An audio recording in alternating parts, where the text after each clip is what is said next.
These garlic came out of a bed that I had planted and harvested last year, and must have just failed to see them.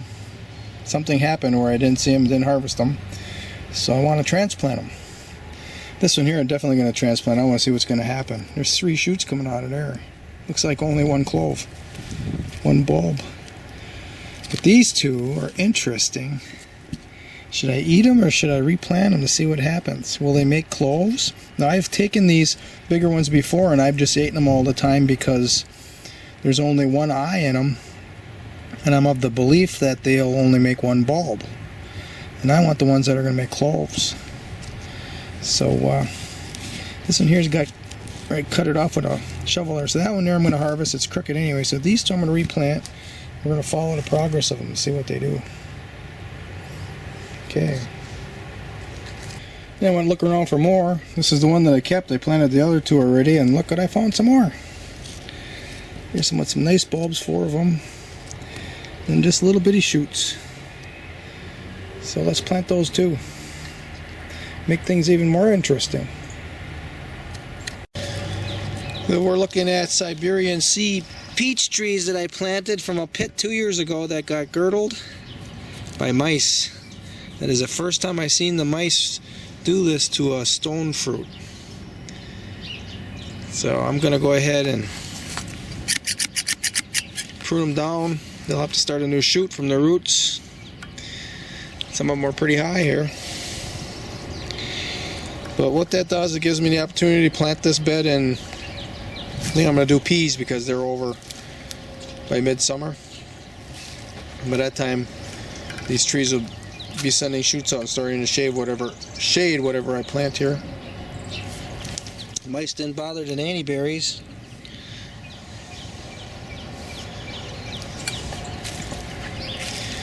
I got some ginkgo here. They didn't chew on any of the ginkgo.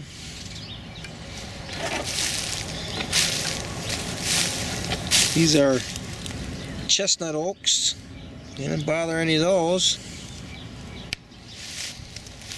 This is a hybrid willow here. And they didn't bother those. So maybe they just didn't find them. It's possible. Oh, I had some ronia here. Oh no, these are chokeberries. They ate the chokeberries. That one they left alone. So they ate the chokeberries down. Oh, they ate the... I had some hazelnuts in here. There's 1 left. Oh, there's a couple of them there. There's supposed to be like 4 or 5 right in here. I don't see any. This must be the top of one right here. Here's another one. So they like hazelnuts. This is a plum. They left the plums away alone, so interesting. There are black raspberries or black berries in here, and they ate those all down. They crawled right into my little container here to get them. And we have honey locusts in here. They left those alone.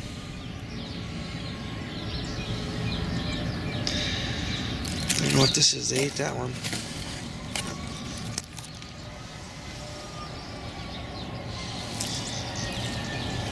This is a lotus.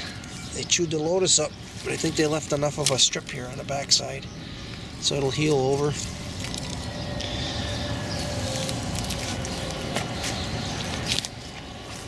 They chewed some of these bush cherries, but this one they left enough on the backside. That one they left enough on the backside. This one they left enough. They chewed it on the other side here. This one is a long girdle, but they left just a little strip. So we'll see what happens. We're not going to prune it off. We'll see if it can recover. Now I got to get to work. Oh, you see the mice following this skirret that I had back here hidden on the other side of the fence. You see that feather there? Right in front of that feather, there's a hole. That's a mouse digging down and eating the skirret. You can see the hole in that one too. Down in there. Yeah, you're gonna have to cage all the skirret from now on. I'm going to go do some transplanting in the back. I'll show you my circle bed where the mice weren't able to get at it. I had to get the camera off and show you this. I've been clearing the space out here for the next circle bed, and these are skirrets that were growing here. I actually planted these skirrets as these little slips last year, so you can see how it produced in a year. There's some variability here. This has harvestable roots, and I'll take a few of those off of there, and then I'll leave the rest for energy for the slips that are still attached. And these I mean, there's nothing here to harvest, but these are really nice root systems here to start this year. They're going to make nice harvestable roots next fall. So there's my start for my circle beds. That's why I'm planting in these circle beds, a skirret. So here we go. This is main crop garden number 4.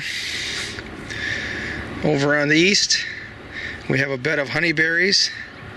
There's a couple of gooseberries in there. Those long brown stems are skirret. There's an aronia in the corner. I got a little tree planted there, and I don't even remember what it is. A couple of apple trees, the white tubes. That plastic tube is, it says edible on it, is plum. A couple of June berries planted between them, some yellow raspberries planted in there. And I just finishing up this west bed that's got honeyberries and gooseberries. I just transplanted a grape out of there. Grape just casts too much shade. Their leaves are too big and dense.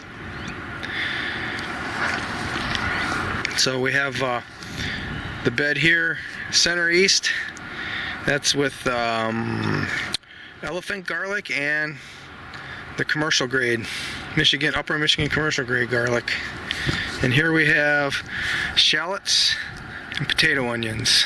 And there's a couple garlic in there too. You can see there's a knife handle right there sticking out of the ground.